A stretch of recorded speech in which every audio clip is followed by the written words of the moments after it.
एक परिवार में 5 लोग थे। ओम प्रकाश, उनकी पत्नी सुमित्रा, बहू भावना, बेटा राहुल और एक थी उनकी बेटी प्रियंका। वैसे तो ओम प्रकाश और सुमित्रा के घर में सब कुछ ठीक ठाक था, लेकिन सुमित्रा की एक आदत थी।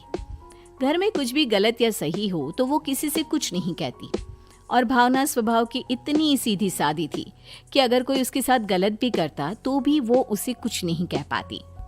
इसी के चलते प्रियंका और राहुल घर में मनमानी चलाते रहते, क्योंकि घर को संभालने वाली औरतें इस तरह से रहती थी जैसे वो गूंगी और अंधी हो। माँ, मैं अपनी सहेलियों के साथ पिकनिक पर जा रही हूँ।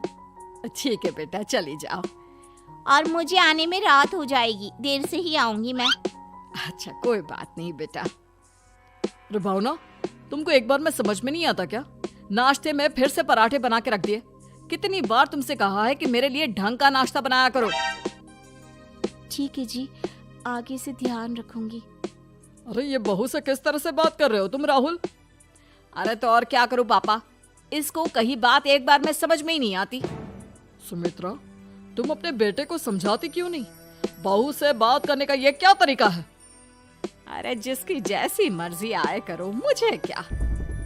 भावना बेटा, तुम भी तो कभी कुछ कहा करो। इस तरह क्यों सबकी बातें सुनती रहती हो? कोई बात नहीं पापा जी, सब ठीक है। रात को काफी देर तक प्रियंका घर नहीं आती, और जब वापस लौट कर आती है तो एक लड़की के साथ बाइक पर बैठकर। सुमित्रा और भावना दोनों ही प्रियंका को लड़की के साथ देख लेते हैं। आज तो जोर से डांट पड़ने वाली है, लेकिन मैं डर क्यों रही हूँ? माँ तो सब कुछ देखकर भी अंधी बनी रहती है। और रही बात भाभी की, वो किसी को कुछ नहीं बताने वाली। कहने को भगवान ने आवाज दी है, लेकिन गूंगी है गूंगी। अरे प्रियंका बेटा, इतनी रात को कॉलेज से लौट कर आ रही हो? कहाँ गई थी तुम? पापा, वो सहेली के घर पर थी, पढ़ाई करने के लिए रुक गई थी। अच्छा, ठीक है, जाओ अपने कमरे में जाओ और सो जाओ।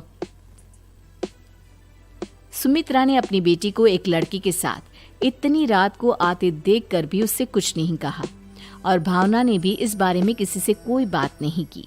कुछ दिनों के बाद मामा जी का फोन आया था। उन्होंने प्रियंका के लिए कोई रिश्ता ढूंढा है। लड़के वाले उसे देखने आ रहे हैं। अरे मुझे नहीं करनी शादी वादी, किसी लड़की को बुलाने की कोई जरूरत नहीं है।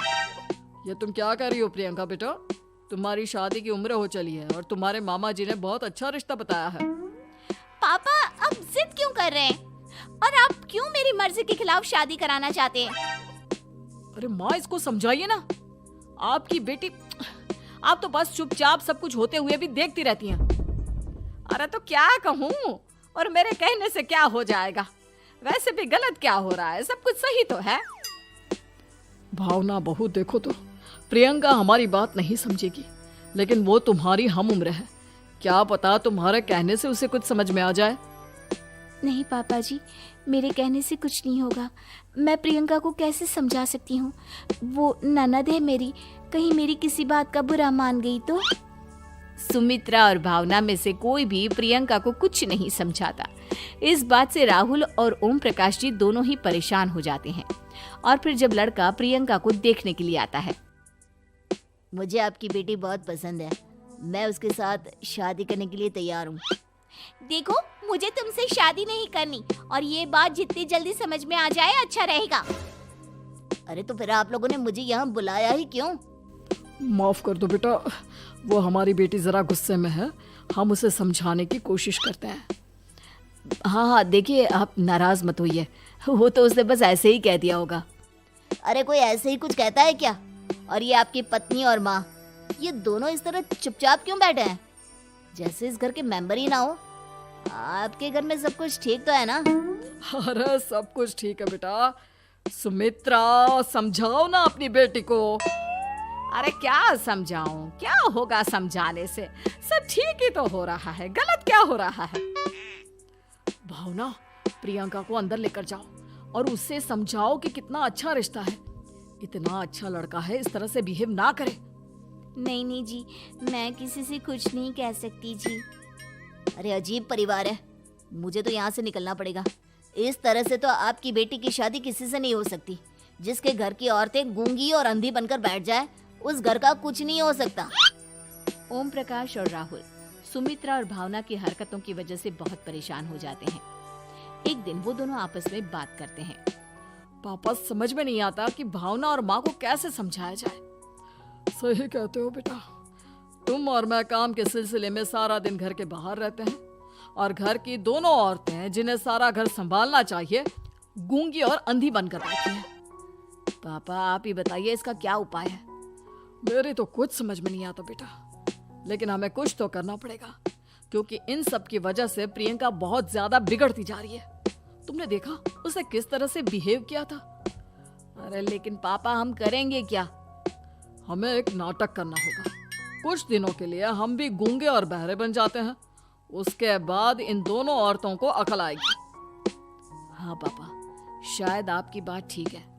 हम दोनों हर बार बात को संभाल लेते हैं और इसी वजह से माँ और भावना कुछ भी करने की कोशिश ही नहीं करते। और फिर अगले दिन, भावना, नाश्ते में क्या बनाया है? जी पराठे बनाए हैं। मेरे लिए पोहा बना दो। अच्छा जी ठीक है, अभी बना देती हूँ जी। बहू, नाश्ते में क्या बनाया है? पापा जी पराठे हैं और पोहे बन रहे हैं। अरे बहू, मुझे तो उपमा खाने का मन था, मेरे लिए उपमा बना दो। ठीक है पापा जी, अभी बना देती हूँ। भाभी जल्दी से जरा मेरा कॉलेज का टिफिन तो पैक कर देना। और सुनो, मुझे ना भिंडी की सब्जी खाने का मन है। सुमित्रा चुपचाप बैठी बैठी सब कुछ देख रही थी। उसने किसी से कुछ भी नहीं कहा और ये देखकर भावना को मन ही मन गुस्सा आ रहा था, लेकिन वो किसी से कुछ नहीं कह रही थी। उसे लग रहा था कि ओम प्रकाश जी जो हमेशा उसकी साइड लेते थे वो भी आज चुपचाप बैठे हुए थे। शाम के वक्त प्रियंका अपने बहुत सारे दोस्तों को लेकर घर आती है और उधर दूसरी तरफ से राहुल भी अपने ऑफिस के दोस्तों को लेकर घर आ जाता है। प्रियंका अपने कमरे में तेज म्यूजिक चलाकर डांस करती है और राहुल अपने दोस्तों के साथ बैठकर जोर जोर से हंस रहा था। प्रियंका और राहुल मिलकर पूरे घर को अस्त व्यस्त कर देते हैं, लेकिन भावना उनसे कोई शिकायत नहीं करती और सुमित्रा जी भी चुपचाप बैठी रहती है। लेकिन भावना और सुमित्रा के अंदर का गुस्सा धीरे धीरे बढ़ रहा था। फिर रात को ओम प्रकाश और राहुल एक दूसरे से बातें करते हैं। पापा, हमने इतना कुछ किया फिर भी भावना कुछ बोलती ही नहीं और माँ भी कुछ गलत करने से किसी को रोकती ही नहीं। तुम चिंता मत करो बेटा, इन दोनों के अंदर का गुस्सा भर रहा है और बहुत जल्दी बाहर आने वाला है। अगले दिन, अरे बहू, ये कपड़े धुले हैं या गंदे हैं? पापा जी कपड़े तो मैंने धोकर ही आपकी अलमारी में रखे थे। मुझे तो साफ नहीं लग रहे, एक बार और धो देना। प्रियंका, मैं सोच रहा था कि तुम्हें उस लड़के से शादी नहीं करनी है ना, मत करो। एक काम करो, वैसे भी क्या रखा है शादी वादी में, तुम्हें जो लड़का पसंद है उसके साथ जाकर कोर्ट मैरिज कर लो। इस बार ओम प्रकाश और राहुल की बात सुनकर भावना और सुमित्रा के अंदर का गुस्सा जाग उठता है। मैं किसी से कुछ कहती नहीं जी, इसका मतलब ये है कि आप लोग मुझे परेशान करते ही रहेंगे। कल 4 बार मुझसे नाश्ता बनवाया, आज पापा जी मुझसे धुले हुए कपड़ों को बार बार धुलवा रहे हैं। अरे मैं इंसान हूँ जी, कोई मशीन नहीं हूँ। तुम दोनों ने मिलकर इस घर की कैसी हालत बना दी है और अपनी बहन को भागकर शादी करने के लिए कह रहे हो। तुम भाई हो या दुश्मन? ओम प्रकाश और राहुल जोर जोर से हंसने लगते हैं। अरे इसमें हंसने की क्या बात है? हम लोग यहाँ इतने परेशान हो रहे हैं जी, तुम लोगों को ऐसी हरकत करने के बाद भी हंसी आ रही है। ये क्या कर रहे हैं जी आप दोनों?